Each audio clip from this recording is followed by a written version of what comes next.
I'm joined this afternoon by COVID-19 Response Minister Chris Hipkins to make announcements on the opening of the Trans-tasman bubble. But first, the week ahead. Tomorrow, I'm in Wellington for the House and Cabinet committees. On Thursday, I'm visiting Dunedin and will go to the Otago Polytechnic Trade Training Centre, and I'll also be speaking to the annual South Island Whānau Order Symposium. On Friday, I'm in Auckland highlighting the government's investment in health services with the opening of a new national telehealth centre and a $60 million unit at the Mason Clinic for those with acute mental health needs. And on Saturday, I'm looking forward to attending the Pacifica Festival in Auckland, which of course had been cancelled previously because of COVID. Managing COVID and keeping it out of New Zealand over the last year has been a massive team effort. And while I know we're all familiar with how lucky we are, especially as we watch some countries only now just starting to gather with friends and family again, we still do not forget that the position we find ourselves in has still come at a cost. One sacrifice that has been particularly hard for many to bear over the past year has been not being able to see friends and family who live in Australia. Our health response now gives us the opportunity to connect with loved ones again as we start a new chapter in our recovery. Cabinet was presented with advice today that the conditions for opening up quarantine-free travel with Australia have been met. The Director-General of Health considers the risk of transmission of COVID-19 from Australia to New Zealand to now be low, and that quarantine-free travel would be safe to commence. Cabinet accepts that advice and is confident not only in the state of Australia, but also in our own ability to manage a travel arrangement. While Queensland has recently undergone an outbreak connected to the border, this too looks contained, and Cabinet believes any residual risk can be managed with additional precautionary processes such as pre-departure testing if needed. On that basis, I can confirm that quarantine-free travel between New Zealand and Australia will commence in just under 2 weeks' time, from 11:59 p.m. Sunday, April 18. This is an important step forward in our COVID response and represents an arrangement I do not believe we have seen in any other part of the world, that is, safely opening up international travel to another country while continuing to pursue a strategy of elimination and a commitment to keeping the virus out. But while quarantine-free travel to Australia and vice versa will start in a fortnight, it will not be what it was pre-COVID. While we absolutely wish to encourage family and friends to reunite and visitors to come and enjoy the hospitality New Zealand is ready and waiting to offer, those undertaking travel on either side of the ditch will do so under the guidance of flyer beware. People will need to plan for the possibility of having travel disrupted if there is an outbreak. But to help people plan ahead and make decisions around their travel, we want to share as much information as we can about our decision making. Just as we have our alert level settings for managing cases in New Zealand, we will also now have a framework for managing an outbreak in Australia. In many ways, we will treat Australia as a region of our own when making decisions on restrictions, albeit one with the complication of multiple internal borders. To help make that work as seamlessly as possible, our officials are already working closely together, and our health teams will be part of calls that discuss new cases that may emerge both here and in Australia. Once we know about a case in Australia, we will have 3 possible responses when it comes to flights and access to our border. And we've captured these with a framework based on continue, pause, or suspend. As you'll see from the material provided, we've set out the types of scenarios that could lead to each response. They broadly follow the kinds of decisions that you'd see if there was a case here. For instance, if a case is found that is quite clearly linked to a border worker in a quarantine facility and is well contained, you'd likely see travel continue in the same way as you would see life continue if that happened here in New Zealand. If, however, a case was found that was not clearly linked to the border and a state responded by a short lockdown to identify more information, we'd likely pause flights from that state in the same way we would stop travel into and out of a region in New Zealand if it were going into a short lockdown.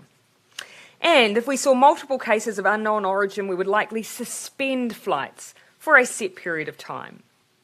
In each of these situations, travellers in an affected state should expect two things. First, that they must follow the guidelines given to them locally. Second, that when travel does resume and they're able to come to New Zealand again, they could be asked to do one of four things depending on the risk.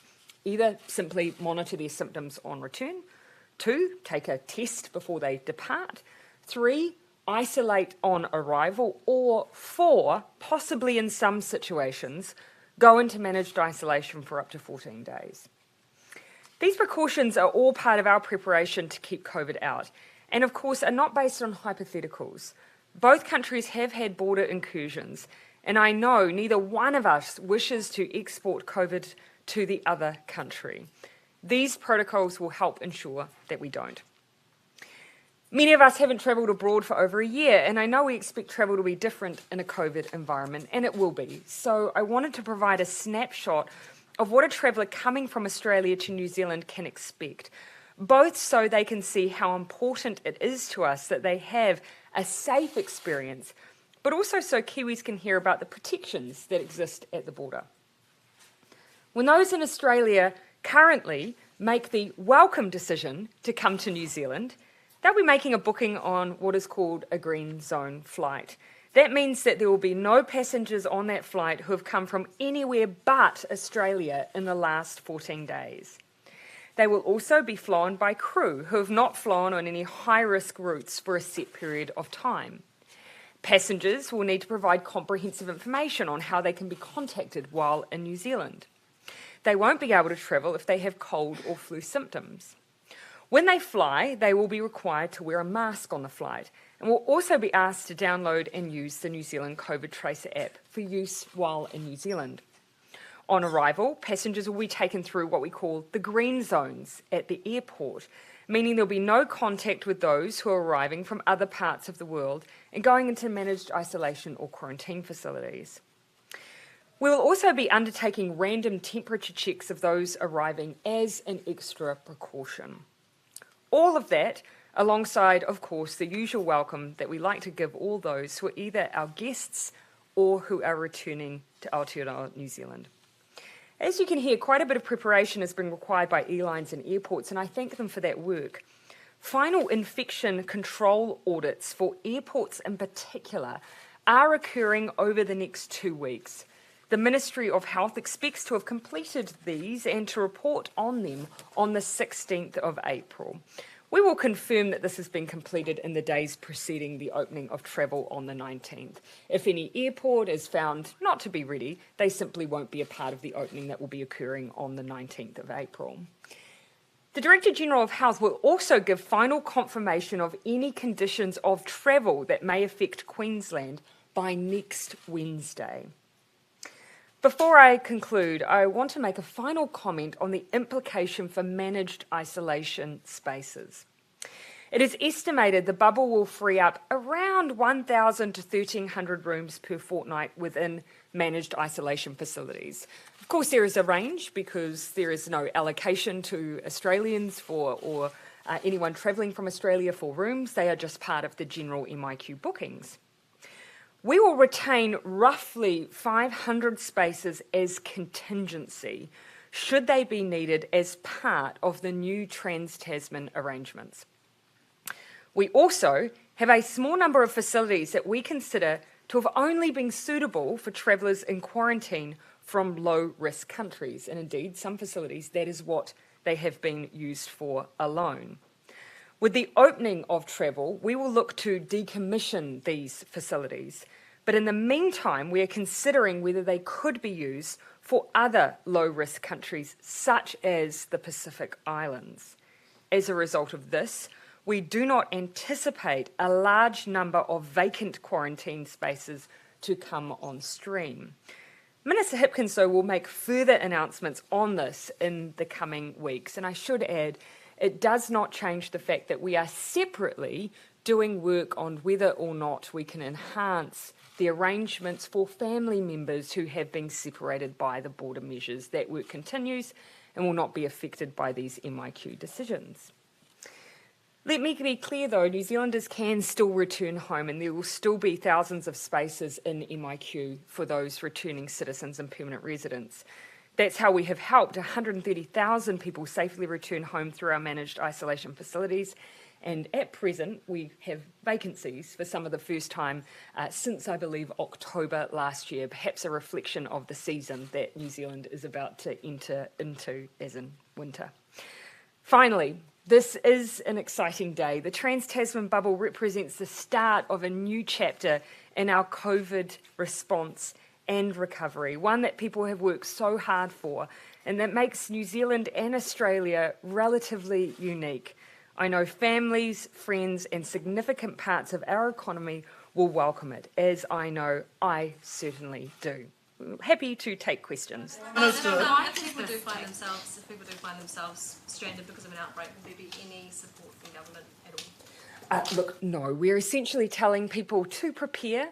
Of course, while both Australia and New Zealand work very, very hard to prevent any outbreaks on either side, we are asking travellers to just simply prepare in case there is an outbreak that may cause a pause or a suspension in travel. We've been talking about this travel bubble, or the government's been talking about it for a year. Could you have done this any sooner? You know, when we reflect on the fact that I cannot see or point to any countries in the world that are maintaining a strategy of keeping their countries completely COVID-free whilst opening up to international travel between each other, that means that in a way, you know, we are world leading. That's something that both countries, I think, should be proud of, and I think we're doing it at exactly the right time. Why and then I'll come to you, Barry. Why has it taken so long?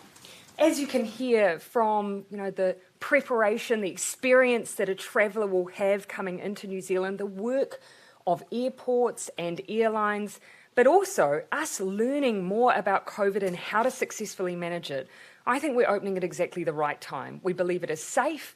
We believe we can maintain an open and free flow between states and New Zealand, and it means that ultimately people can be reunited. What do you say to people who are feeling nervous about this announcement? There will be a chunk of people who feel safe in our little island nation and don't want to open up. The number one priority for us in making this decision has been public safety.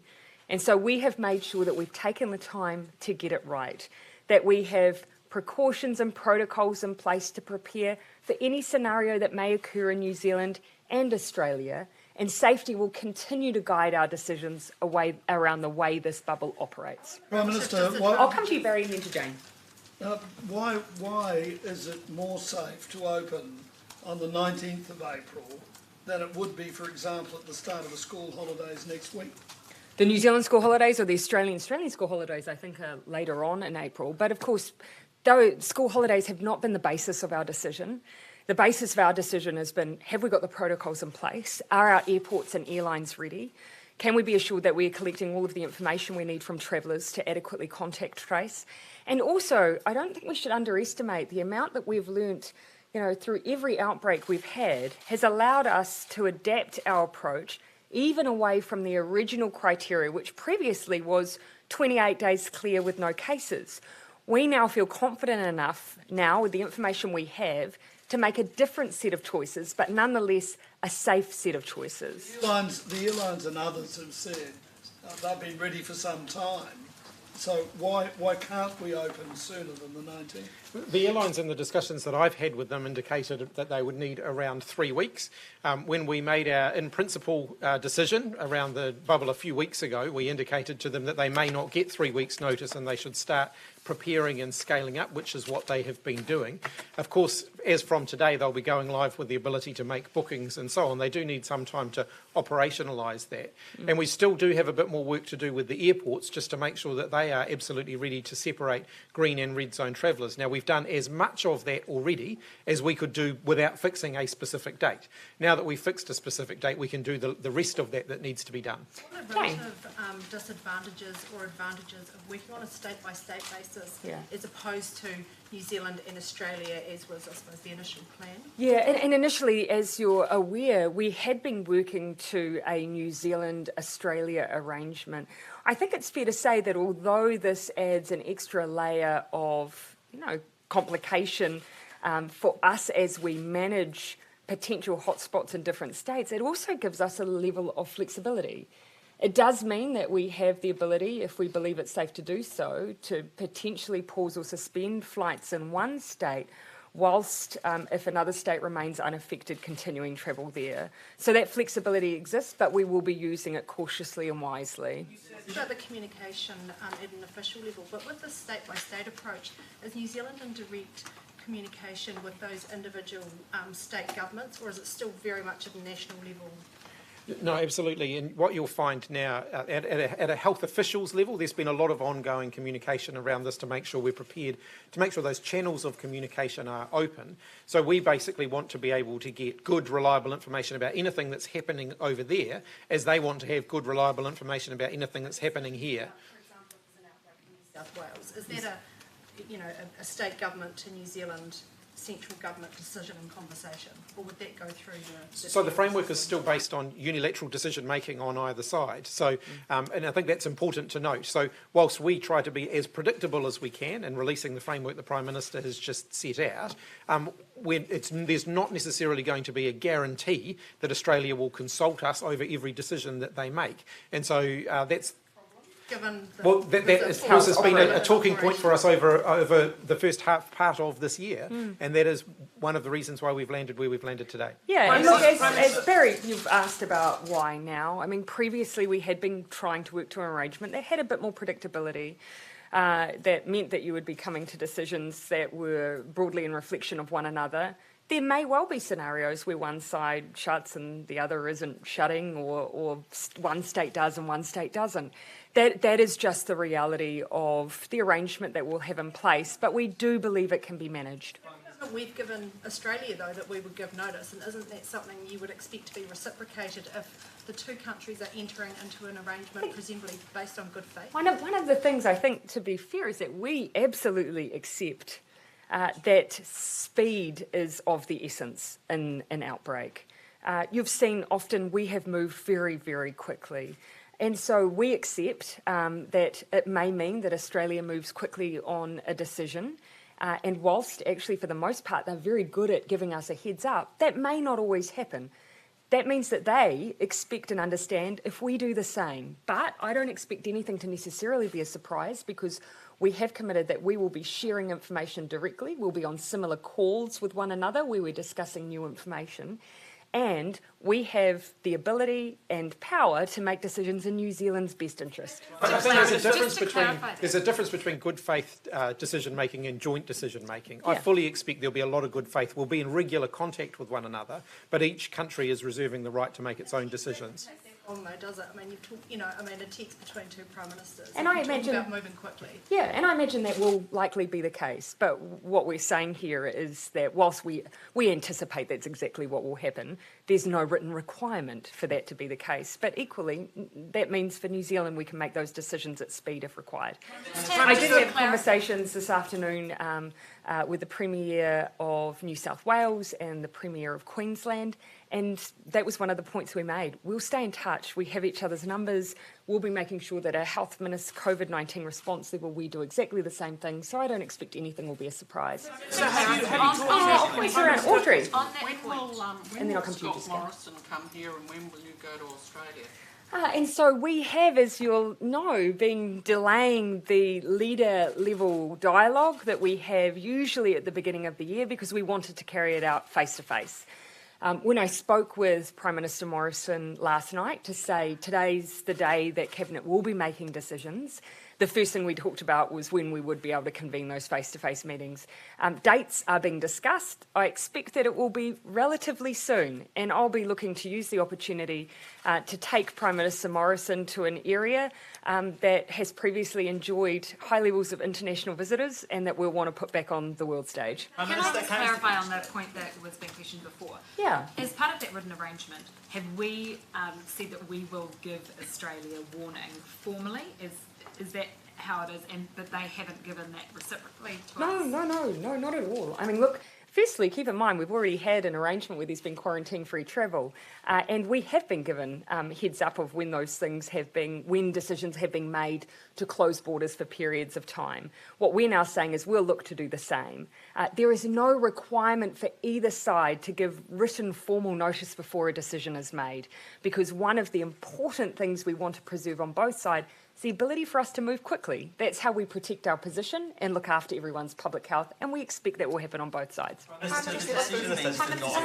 just, come on, Henry. To not require a pre-departure test. Sorry, what was that? To not require a pre-departure test when the green light is operating. Is that a capacity issue, or what about the... No, so actually we haven't finalised that decision, so that's why today we are flagging that it is still potentially something we may ask for, depending on the health situation within Queensland at the time we make that final call next Wednesday. So the Director-General will give us his health assessment on whether or not pre-departure testing is something we may require. It's already in the framework, though. One of the responses that we may require as part of travel at any given time, depending on need, could be a pre-departure test.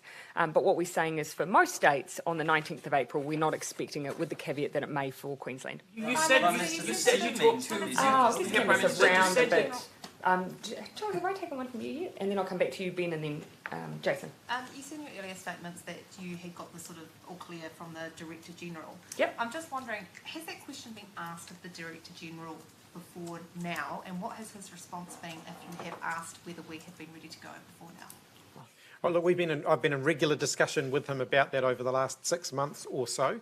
I think his assessment that Australia is a low-risk country has been relatively consistent for some period of time, but his advice has been that the systems have not been in place to allow for safe green zone travel both ways between both countries.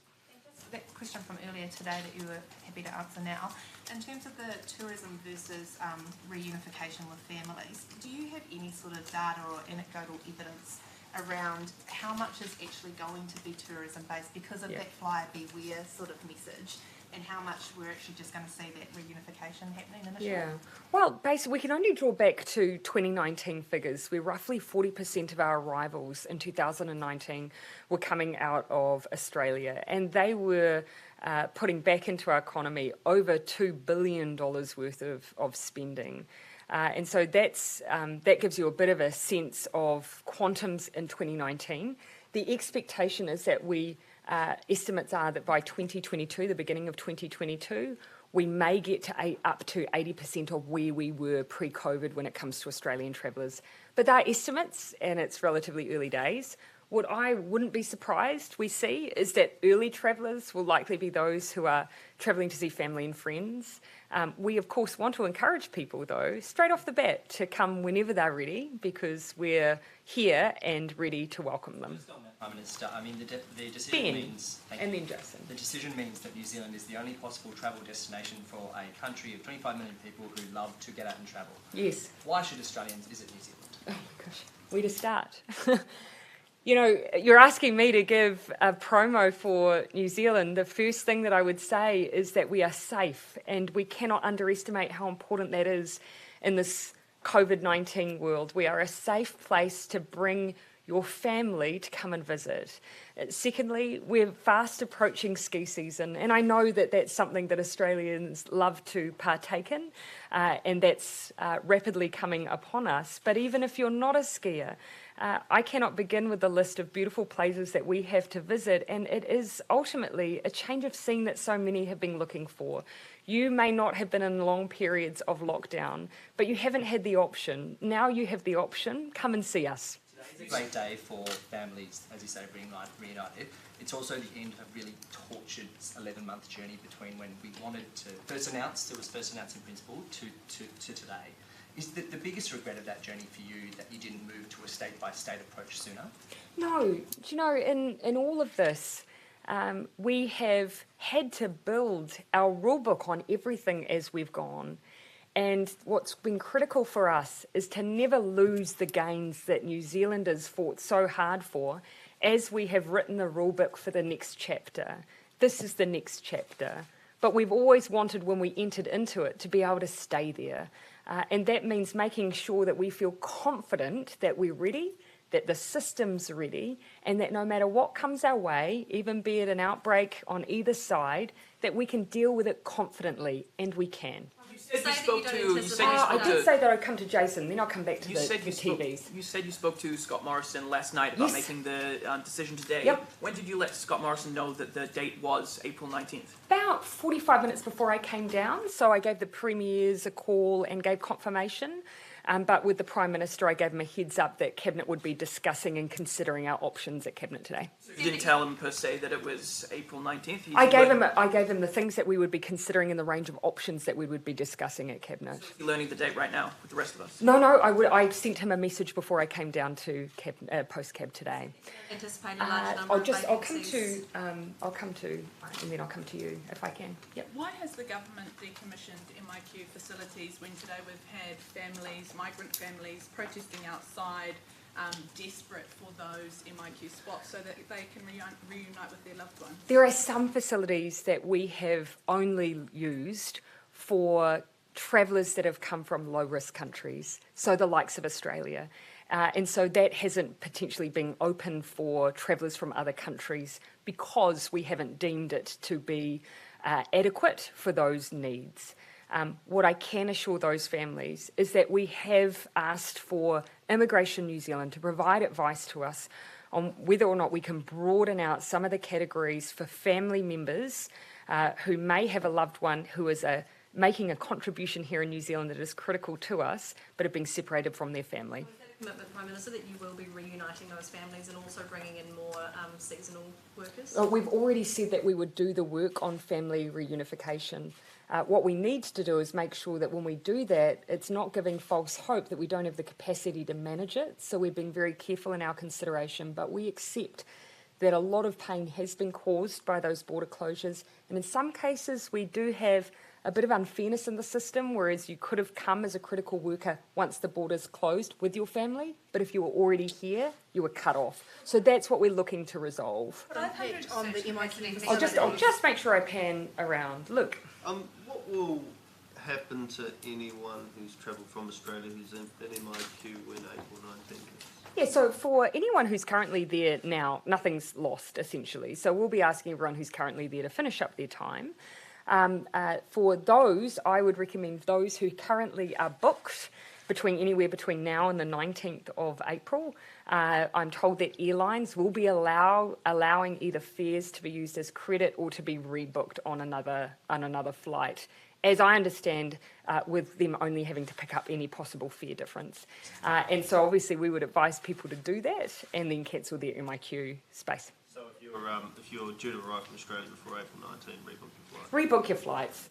You'd want to avoid MIQ because ultimately you end up staying in there longer than you need to. You'd be better off just booking from the 19th. What's the impact on Yeah, MIQ? Thanks. Just a couple of questions about the document that explains what would happen if an Australian state goes into lockdown. Yeah. It says here that returnees may need to go into managed isolation and may need to self-isolate. When will we be told exactly what will happen and why is it when there's a so case vague at this point versus what may happen? Just because it will depend on the severity of the case and situation. So what we've identified is that, of course, for the most part, you'll be either pausing or suspending so that people can stay where they are.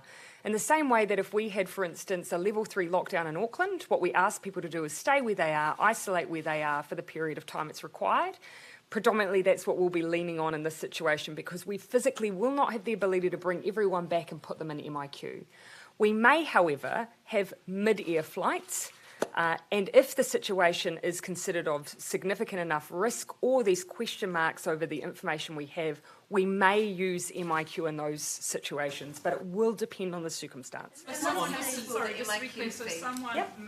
may be in a lockdown in Australia for a Yep. couple of weeks, and then when they return, the lockdown ends, they come back to New Zealand, they may still have to go into No. That's why you see there's 4 options. If you've already gone through a period of lockdown in Australia and it's deemed to be safe enough for that to lift, we'll consider at that point whether or not you need a pre-departure test before you return, or whether we just want you to monitor your symptoms.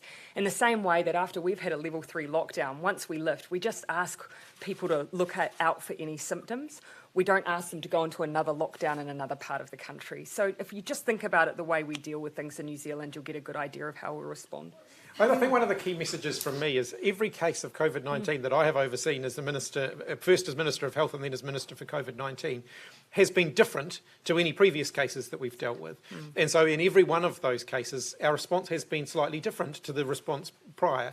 And the same thing is going to continue to happen if we do continue to see cases either here or in Australia. And so we have to allow for a framework that allows us to make decisions based on the risk. Yeah. And it's impossible to anticipate every potential scenario and every potential risk. Yeah. What's the impact though? Jane. What's the impact though of removing 1,000 to 1,300 spaces from MIQ facilities and potentially decommissioning some? Obviously, getting the swap out of Australians, but are there any other impacts in terms of, more pressure on, labour or skill shortage? Are there any other consequences? So we're not necessarily decommissioning high numbers of rooms. There may be some rooms that get decommissioned through this process. So there are a variety of things all happening at the same time, including the review work that we're doing around ventilation systems, for example, that will highlight for us whether some of the facilities that we're using aren't as suitable for MIQ facilities as other facilities. We have got some facilities at the moment where we only put low risk returnees in there, so people coming from Australia or from the Pacific, for example. So we look at the logistics of that. Transfers between locations is another challenging area for us around risk management. And if we were dealing with higher risk cases, then we'd have to factor that in, bearing in mind we're taking quite a lot of low risk returnees out of the system. So we're doing all of that modelling. We have been doing that. Cabinet's yet to make decisions on that. We obviously are conscious of the fact that there's a lot of people who still want to come to New Zealand. Having said that, we've got spots available now. So if someone wants to come to New Zealand next week, there are spots available for them if they are eligible to come to New Zealand next week. We'll just let you finish that question, Jane. Does this signal, though, obviously the desire, it costs money, but also the start of a winding down of MIQ as we carry on into the response phase, or is this just a practical kind of tweak? Yeah, and look, I think what it's fair to say is that we're not anticipating the overall number for those who are coming in from high-risk countries to change. What we're being asked is, if you've got any spare capacity, do we expect that then to be apportioned across those remaining high-risk travellers that are coming in? And our answer is, well, actually, we are keeping some aside for Trans-tasman contingency. That takes out about 500. We're doing a bit of review work on whether or not some of the facilities are necessarily fit for purpose for alternate use, and whether or not actually some of those travellers from within the Pacific could be used for some facilities. So we will come back, but we're not expecting a large shift in the quantums relative to what we have now. Prime Minister, just on timing, Yeah, I'll come to Henry and then Mikey. That 11:59 p.m. Is that for flights departing after 11:59 p.m. or is it for flights arriving in New Zealand? I'll leave that to those drafting the orders. Yeah, look, I imagine it will be that we will start accepting flights without quarantine from that time. Yeah. In reality, that's usually some quite early morning flights that arrive. Looking at the typical airline schedules, most of the airlines who are flying the Trans-Tasman try to do 2 return flights a day with each of their aircraft, and that means that there are particular times we get very early morning flights and we get flights towards the middle of the day, in that kind of midday onwards period, and then further flights late at night. Yeah, Mikey. For example, just back to the MIQ facilities, is it an example then of them failing essentially because they're not to a standard where we can accept people from high-risk countries where there is demand, and there is demand because there are families who are separated and they want to bring their family members over here, but you're saying that we don't have facilities capable of taking people from high-risk not countries? at all. We brought on facilities and used them for the best purpose we considered them to be, which was low-risk travellers. Keeping in mind, we have MIQ spaces now, but those who are asking for entry currently don't legally have the ability to access them. And that is what, as Cabinet, we will be looking at. Keeping in mind, though, if you broaden those categories, there are literally thousands who wish to be able to come into New Zealand, and we do have to make sure we manage expectations over the sheer number that we'll be able to. I'll go back to Joe, and then I'll come over to Jenna and then Ben. Just following on from Jane's question about the decommissioning, how much of that is actually about the fact that so little revenue is being gathered from people that are going into MIQ, and actually taxpayers are probably getting a little bit fed up with paying the bill? No, that's not part of the consideration at all. Yep. Jenna? Kind of a related question. If the MIQ is required for a mid-air flight coming back from Australia, is there an exemption on the fees for MIQ if people are put in there? Yeah, we're not anticipating charging people for those circumstances. Other question, have you set up an ad campaign ready to go in Australia to get people over here? Because they're doing a hell of a lot of advertising. I know that was something that Tourism New Zealand were always planning for, the fact that the Trans-tasman bubble was part of our work program, so I anticipate that they have done work around that, absolutely. That's alongside of their focus on continuing to ensure New Zealanders enjoy New Zealand. Virgin Australia have issued a statement saying they won't be getting involved in Trans-tasman flights in the short term. Until September, October. That's right, yes, you've seen that, great. Yep. Is that a concern to you? Are you concerned about price gouging by airlines? No, that's not a concern. Look, airlines are going to make their own decision around when they choose to restart.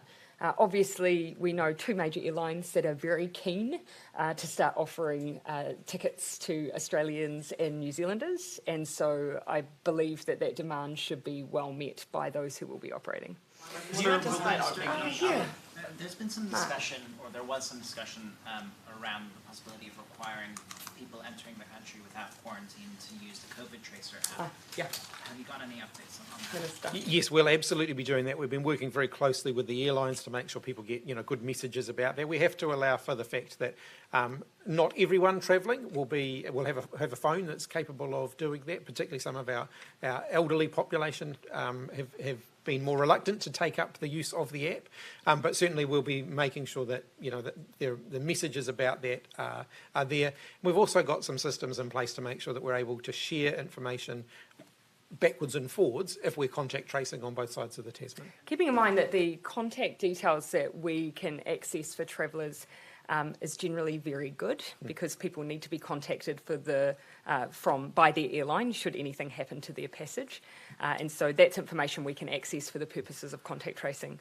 We will be asking airlines in flight to advertise details around our contact tracing, our COVID Tracer app, but we will not be asking any traveller to do any more than we do any other New Zealander, which is use it, but without compelling people or fining people if they don't. Do you anticipate, with all the work you've done to get this bubble worked out, do you anticipate opening any other bubbles with any other countries other than the realm countries and Australia, or are you just going to wait till the vaccines kind of come in and everyone's travelling normally again? We haven't made any definitive decision to close off any other opportunities, but however, it is fair to say Trans-tasman has been a major focus. The next focus for us is opening two-way quarantine-free travel with the Cook Islands. You'll know that we're working towards May. Obviously for Niue, it's a matter of when they consider themselves to be ready. Beyond that, we have no firm plans. Bubble not really on the cards. We have no firm plans beyond that. If Australia starts negotiating with Singapore on a bubble, would it make sense for New Zealand and Australia to negotiate together? Well, ultimately, it then becomes each country's prerogative as to how they deal with travel with one another if they choose to do that, and any effect it might have on the bubble. So no conversations have been concluded in that regard.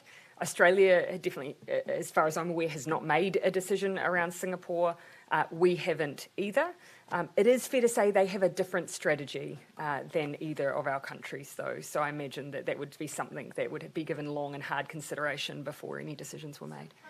Would we shut off to Australia if they went ahead with Singapore? These are all hypotheticals. I mean, the idea of Singapore travel has been floated for a long time, but I've never seen anything definitive on it.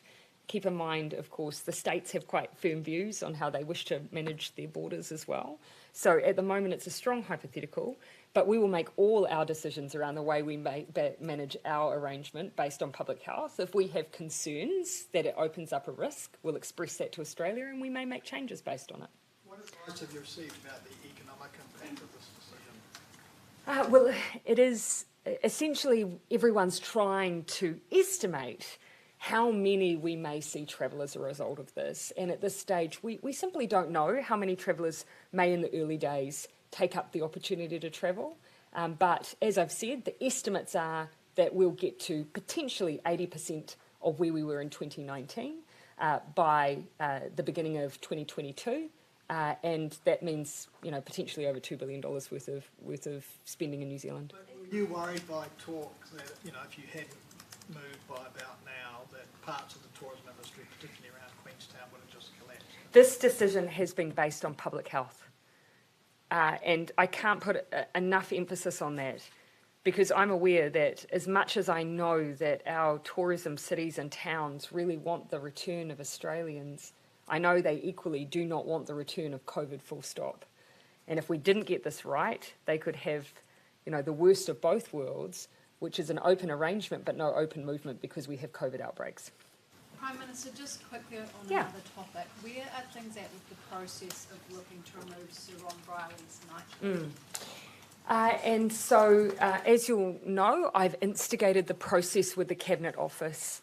One of the things that requires is for contact to be made with the person in question to canvass the fact that we are considering the removal of their title and to give them time to respond to that. My understanding is that a letter detailing that process is likely to be dispatched today. Is there anything that could be in that response that would make you think that that title should stay? You'll understand that, of course, whilst I'm moving into this process, I need to let it run its course, but you will take from the fact that we have moved very quickly, that we're taking this issue very, very seriously. Could Mr. Hipkins update us on what's happening with the number of positive cases from India on day zero testing? What are you trying to find out, and how far have you got? So we've had a good look at that so far. We're still looking, and we've still got more questions back with officials to look at that. First question was, have we seen any evidence that the pre-departure testing may not be robust and that people may be presenting fraudulent test results? And the feedback that we've had so far is that there is not evidence of that. There is evidence of widespread and growing transmission of COVID-19 in India. Someone who is coming to New Zealand from India, if they're getting their test up to 72 hours before departure, if they were infected just before they got their test, that could be a day or two before they got their test, they still might not show up as a positive case on their pre-departure test. They could be 5 or 6 days post being infected by the time they arrive in New Zealand, and that would account for the higher number of positive day zero, day one tests that we're seeing coming from India. So we're looking very closely at all of that, looking also at just making sure that airline arrangements are as robust as possible. The feedback that I've had so far from our public health team who are looking at this, though, is that if there is infection being picked up later in somebody's stay, it's most likely infection that's happened during their transit, not whilst on a plane.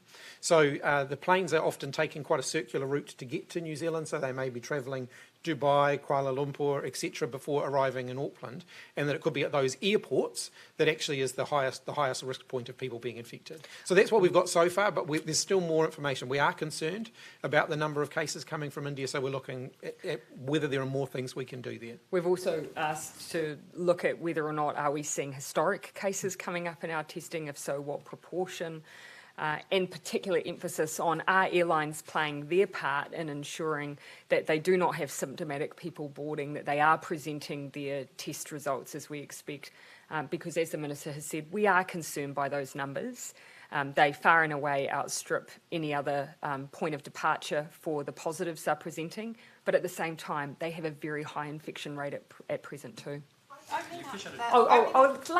Last two questions then. Joe and then Ben. Opening up the bubble is obviously a massive milestone. As you start to look to sort of, I guess, the post-pandemic, post-COVID in New Zealand, what I guess are the next sort of priorities, the next steps, like, you know, the next countries you want to look to open with? What do you see in the next sort of year? Undoubtedly, the thing that gives us the most flexibility and most protection is moving away from the barricades that our border controls offer us to the individual armour that we'll gain through our vaccine program. So the rollout of the vaccine really does present a game-changing opportunity for New Zealand, where rather than simply plucking out countries that we believe we can safely open up to one-on-one, we can think about the wider world and our reopening to the wider world. But it does mean people taking up the offer of a vaccine. So we will be encouraging every New Zealander to do that. Ben, last question. Thanks. Picking up on a question I think before, obviously Scott Morrison is coming here shortly and we'll understand that'll play out. But have you got any plans to visit Australia or your ministers in the medium term later this year? Look, nothing firm at present. But it is fair to say that I carry with me that weight of responsibility on behalf of New Zealand businesses and exporters to make sure that we are picking up the opportunity that our Trans-tasman arrangements offer and promoting New Zealand. I'll be doing a round of media in Australia tomorrow morning, acting as tourism promotion agent number 1, and I intend to continue to do that on behalf of our exporters as well. And so I will be looking at possible travel through that lens. Before you went to No, because it's not contingent on anyone coming here or any New Zealander travelling either. Okay, thanks everyone.